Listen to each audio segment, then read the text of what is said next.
The leaders must stop lying to their electorate first. There must not be corruption. You must realize that no wealth or position can long endure except built upon truth and justice. These were the words of Napoleon Hill in his book Think and Grow Rich. Now, it's no news that just 2 weeks after President Bola Ahmed Tinubu became the ECOWAS president, there has been a coup d'etat in Niger. A lot of people have come out to complain about it. A lot of reactions have trailed it, but I'm going to be showing you a video of the emergency meeting that was held by President Bola Ahmed Tinubu, where he has summoned ECOWAS leaders to come and chart a way forward on how they can resolve the issue in Niger. Recall also that the president of Niger has been held down by the military, and a lot has been happening around that whole sector. But if I do that, I'd like to show you a video of some African leaders who have come together to begin to complain of the corruption, the profligacy, and the impunity in Africa. They are saying that before you begin to go ahead to check for how to resolve the issues in Niger, you must first of all look for the root cause. People are complaining bitterly of the failure of democracy and how that African leaders have gone ahead to begin to embezzle and ensure that they fend for themselves rather than fending for the people.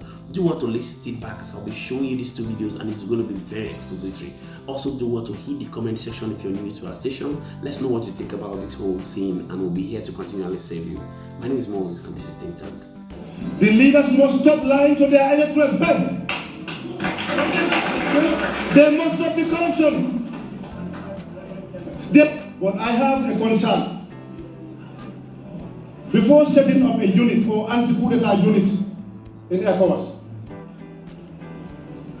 isn't it time that the African head of state or the ECOWAS head of state look into the reason why there are coup d'etats? What are the root causes of coup d'etats? Let them put their house in order first before they set up an anti-coup d'etat unit. Let them put their house in order. And I believe their house is not in order. This unit is set up to defend them and to protect them only, nobody else. What is more coup d'etat than your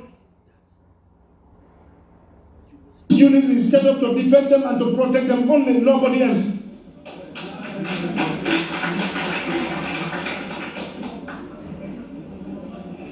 What is more coup d'etat than your national constitution gives you 2-term limit, 5 years, 2 terms.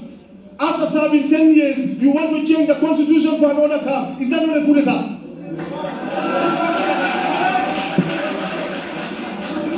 Because you feel you have the powers to do that. The soldiers have the powers to coup d'etat. That is also another coup d'etat. And they are living with them there. They are there. In the name of civilian, putting on mufti clothes, calling yourself a Democrat, when you loot all the resources of your country, mislead people, torture them, imprison them, burn their businesses to us, and you call that a Democrat? The leaders must stop lying to their electorate first. There must not be corruption.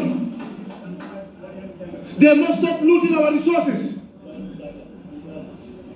They must understand that they are not a better citizen than anybody. They are given a responsibility, a role to play to help develop the countries and make sure that there is peace and tranquility and respect the constitution of the country. But this is not happening. You've seen it, right? Now, the truth is that these issues of illegitimacy must be looked into. The issue of the corruption, the impunity, the profligacy and all that. These issues, when you do not look at it, will obviously degenerate like a cancer into the democratic system of Africa. Now, let's jump right into the emergency meeting that was held by President Bola Ahmed Tinubu of some African leaders, where he went ahead to chart a way forward on how to resolve the issues of the coup. I'll be back to wrap up the video. The danger to us right now is the fact that one of us, His Excellency Mohamed Bazoum, is in hostage by his own army.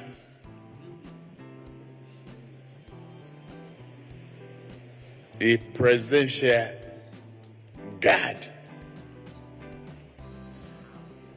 What a calamity. It's an assault on every one of us.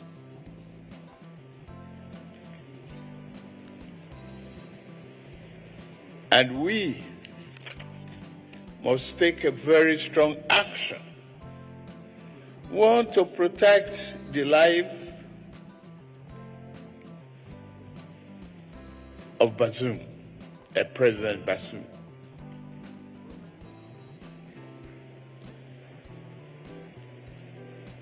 Disrupting the democratic order has left the people of Niger in a state of uncertainty and vulnerability.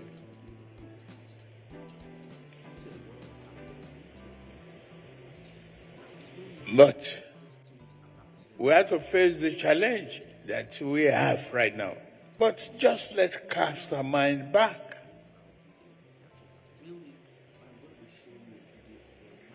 On this assault,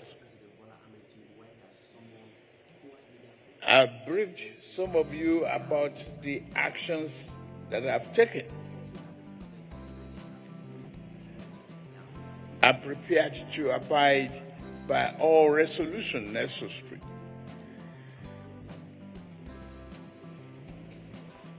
to respond to this assault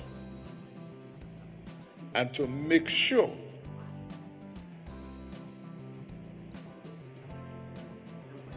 that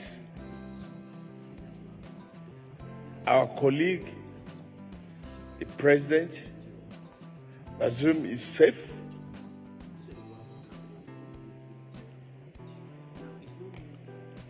and that democracy is restored in Niger Republic.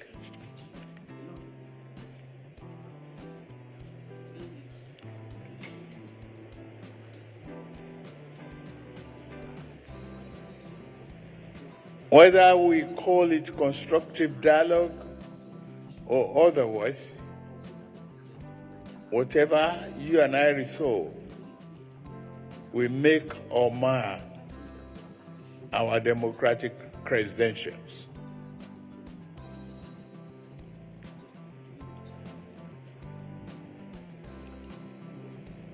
I want us to be strong, forceful, and resolute about survivor of Bazoum,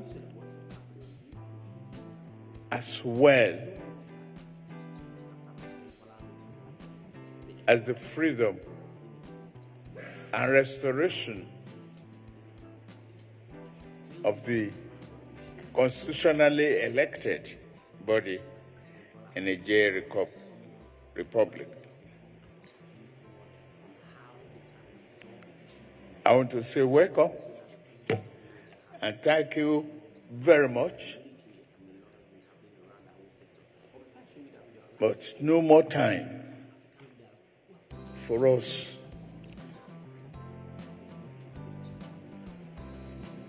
to sign a warning signal. It's time for action, and we should walk our talks. Thank you very much. Welcome.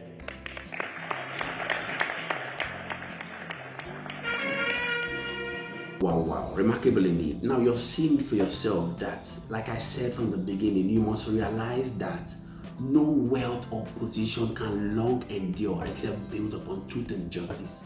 And this is the reason why we are having all these issues in Africa, especially because of the corruption and impunity. These guys go there for their selfish interest. They do not care about the reason why they went there to ensure that they bring smiles to the faces of people. Rather, they go there to just satisfy their selfish aim. And unfortunately, Nnamdi Kanu said all these things that was giving a wave of the hand. Please do well to hit the comment section and let's get to know what you think about this whole scenario in Africa, and we're going to be continually here to serve you. Thank you so much for joining us, all our returning viewers and subscribers. We do not take it lightly. My name is Moses and this is Think Tank TV. Bye for now.